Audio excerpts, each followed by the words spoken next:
अस्सलाम वालेकुम। आज जो हमने डिस्कस करना है पॉइंट कॉरपोरेट प्रूडेंशियल रेगुलेशंस का आर्ट 7 जो कि गारंटीज़ के ऊपर है। जहाँ तक हमने लास्ट टाइम डिस्कस किया था उससे नेक्स्ट ही इंशाल्लाह आज हम डिस्कस करेंगे और इस रेगुलेशन को इस वीडियो में कंप्लीट कर लेंगे। नेक्स्ट रेगुलेशंस भी इंशाल्लाह जल्द अपलोड होंगे और इसके अलावा भी कोई और टॉपिक या कोई चीज़ सजेस्ट आप लोग करना चाहते हैं वो कमेंट बॉक्स में लिख दें। इंशाल्लाह उससे रिलेटेड भी वीडियोस हम जल्द बनाएंगे। अच्छा, मैं क्विक ओवरव्यू देता हूँ R7 पॉइंट का, गारंटीज़ के पॉइंट 1 का जो हमने लास्ट वीडियो में डिस्कस किया था, जो कि all guarantees issued by the banks DFI shall fully secured, यानी 100% सिक्योर्ड गारंटीज़ हर बैंक इशू करेगा सवाए उन गारंटीज़ के जो फॉरिन कॉन्ट्रैक्ट्स के अगेंस्ट होगी और जिसमें अनेक्शर 4 जो हमने लास्ट टाइम डिस्कस किया था उसके तमाम पॉइंट्स होंगे। उन गारंटीज़ को बैंक 50% तक रिलैक्स कर सकता है, यानी 50% तक उसमें सिक्योरिटी को या मार्जिन को वेव ऑफ कर सकता है। ठीक है, और लास्ट पॉइंट इसका था कि जो 20% जो है गारंटीज़ वो must be in liquid asset होगी, यानी फॉर एग्ज़ाम्पल 1 करोड़ की गारंटी है और 20% जो उसके ऊपर बैंक उसको मार्जिन ले रहा है, यानी 1 करोड़ 20 लाख रुपए किसी कस्टमर से बैंक डिमांड कर रहा है कि वो बैंक को दे, या उसके मतलब उसकी फेवर में या उसके अगेंस्ट कोई सिक्योरिटी रखवा दे बैंक को, तो उसका जो 20% है 1 करोड़ 20 लाख का वो बैंक जो है वो लिक्विड एसेट में लेगी। ठीक है, यानी जो कि वही पॉइंट्स जो हमने पढ़े हुए हैं, without records to a court of law या must be convertible into cash, वो सारे पॉइंट्स उसके अंदर हों। ठीक है, नेक्स्ट पॉइंट जो आज हमने डिस्कस करना है जिसके ऊपर ये वीडियो है वो सेकंड पॉइंट है, the bank DFI can issue guarantees on the behalf of Pakistani firms and companies functioning in Pakistan against the back-to-back and counter guarantees by the bank's DFIs rated at least A or equivalent by a credit rating agency approved by the State Bank of Pakistan। अच्छा, जो second point है उसका main जो point base कर रहा है वो 2 words हैं, बैक टू बैक गारंटीज़ और काउंटर गारंटीज़। अब बैक टू बैक गारंटीज़ क्या हैं? फॉर एग्जांपल एक डेस्कॉन इंजीनियरिंग, वही एग्जांपल लेकर चलते हैं जो हमने पहले पढ़ी है। डेस्कॉन इंजीनियरिंग एक लोकल मैन्युफैक्चरर है और उसको कॉन्ट्रैक्ट मिला है अबू धाबी में एक बिल्डिंग कंस्ट्रक्ट करने का, जिसकी टोटल मालियत का ये कॉन्ट्रैक्ट 25 करोड़ का कॉन्ट्रैक्ट है। पॉइंट ए के अकॉर्डिंग बैंक इसको 50% तक रिलैक्स कर सकता है। ठीक है, अपनी ही मर्ज़ी के साथ। ये कोई स्टेट बैंक ने उसको पाबंद नहीं कर दिया कि आपने 50% तक रिलैक्स करना ही है, लेकिन अगर कोई बैंक उसको 50% तक रिलैक्स करता है, ठीक है, तो अब लोकल मैन्युफैक्चरर डेस्कॉन इंजीनियरिंग है, उसके पास 50% की अमाउंट बैंक को पे करने की या कोई एसेट्स या कोई सिक्योरिटी नहीं है। अब डेस्कॉन इंजीनियरिंग एक और बैंक की गारंटी अपने MCB बैंक को दे सकता है। For example MCB bank Descon engineering का बैंक है जिसने बाहर की कंपनी को गारंटी दी है कि इन केस अगर डेस्कॉन इंजीनियरिंग डिफ़ॉल्ट करता है तो MCB पे करेगा। ठीक है, अब डेस्कॉन इंजीनियरिंग एक अनदर अपने बैंक अलाइड बैंक की गारंटी MCB को दे देता है कि अगर डेस्कॉन इंजीनियरिंग डिफ़ॉल्ट करता है तो अलाइड बैंक डेस्कॉन इंजीनियरिंग के बिहाफ पर MCB को पेमेंट करेगा। ठीक है, ये भी अलाउ है। ठीक है, लेकिन जो बैंक, यानी इस एग्जांपल के अंदर अलाइड बैंक की जो क्रेडिट रेटिंग है मस्ट बी A होनी चाहिए। ठीक है, जो कि उन्हीं 4 कंपनीज़ या 5 कंपनीज़ ने की हो, स्टैंडर्ड एंड पुअर्स ने की हो, मोडीज़ ने की हो, फिचेट ने की हो, जापान क्रेडिट रेटिंग एजेंसी ने की हो या पाकिस्तान क्रेडिट रेटिंग एजेंसी ने की हो। ठीक है, नेक्स्ट पॉइंट क्या है कि beside the counter guarantees of the banks DFI situated in the foreign country is also acceptable if it has the credit rating at least A और इक्विवेलेंट ऑन द ग्लोबल और national credit rating agencies by Standard and Poor's, Moody's, Fitch, Japan. अच्छा, अब ये जो इस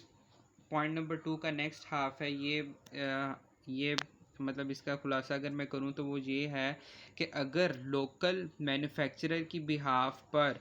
back to back या counter guarantee foreign कोई bank दे रहा है, ठीक है, ये अब फॉरेन बैंक भी इसमें आ गया बैक टू बैक और काउंटर गारंटी में, इसलिए कि अगर कोई फॉरेन कॉन्ट्रैक्ट तो फॉरेन है ना, मतलब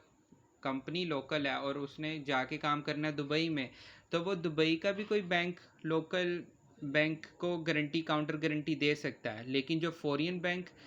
मैं लोकल कंस्ट्रक्टर के against back to back guarantee देगा एमसीबी को, उसकी क्रेडिट रेटिंग जो है वो ए होनी चाहिए, और जो कि की हो उन्हीं 5 क्रेडिट रेटिंग एजेंसीज ने, ठीक है, यानी 4 क्रेडिट रेटिंग एजेंसीज ने, स्टैंडर्ड एंड पुअर्स, मूडीज़, फिचिक और जापान क्रेडिट रेटिंग एजेंसी। इसमें एक नहीं होगी पाकिस्तान क्रेडिट रेटिंग एजेंसी, क्योंकि वो तो पाकिस्तान के अंदर कंपनीज़ को करेगी और वो भी स्टेट बैंक से अप्रूव्ड है, ठीक है। नेक्स्ट पॉइंट जो हम डिस्कस करेंगे, further more the banks DFI में provided the guarantees performance bond in the base in the favor of residents of the Pakistan on the basis of counter guarantee of the banks falling within the world ranking of thousands on the basis of balance sheet size। अच्छा, जो point number 2 हमने पढ़ा है कि वो उसकी credit rating ए होनी चाहिए जो काउंटर गारंटी देगा। जो पॉइंट नंबर 3 है वो ये मतलब डिटेल में जा रहा है कि जो बैंक काउंटर गारंटी दे रहा है उसकी क्रेडिट रेटिंग तो ए हो, लेकिन उसका बैलेंस शीट साइज़ जो है वो भी टॉप 1000 बैंक्स, टोटल वर्ल्ड के जो 1000 टॉप बैंक्स हैं उसमें से किसी भी एक बैंक की बैलेंस शीट साइज़ के इक्विवेलेंट उस काउंटर गारंटी देने वाले बैंक की बैलेंस शीट साइज़ अगर मैच हो रही है तो वो भी एक्सेप्टेबल है, ठीक है। ये फर्दर मोर है, यानी नेक्स्ट पॉइंट है। पिछला हमने क्रेडिट रेटिंग का पढ़ा है, अब ये बैलेंस शीट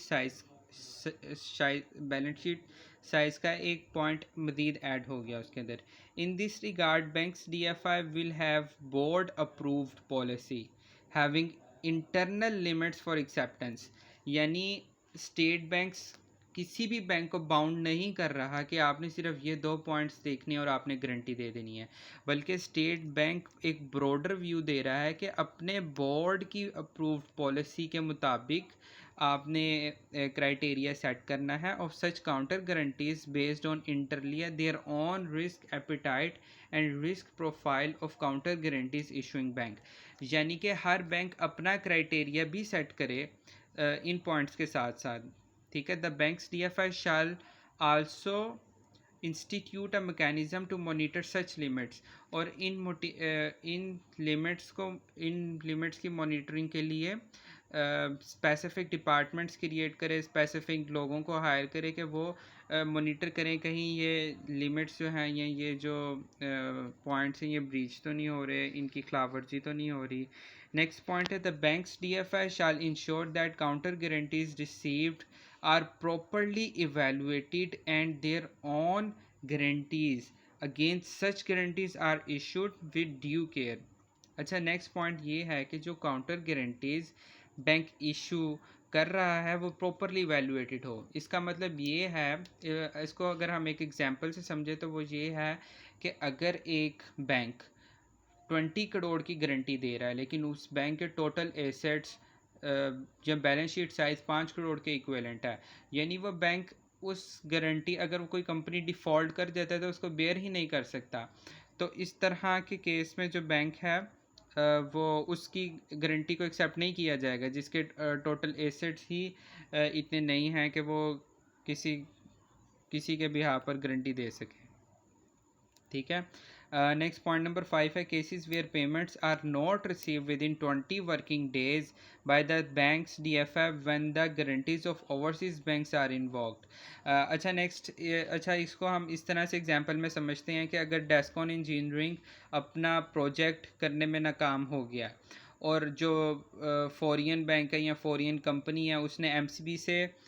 जो कि डेस्कॉन इंजीनियरिंग का गारंटर है उससे अमाउंट रिसीव कर लिया, यानी कि डेस्कॉन इंजीनियरिंग डिफ़ॉल्ट कर गया, वो बिल्डिंग कंस्ट्रक्ट नहीं कर सका, तो अब फॉरेन कंपनी ने MCB बैंक से अब पैसे ले लिए हैं। अब MCB बैंक ने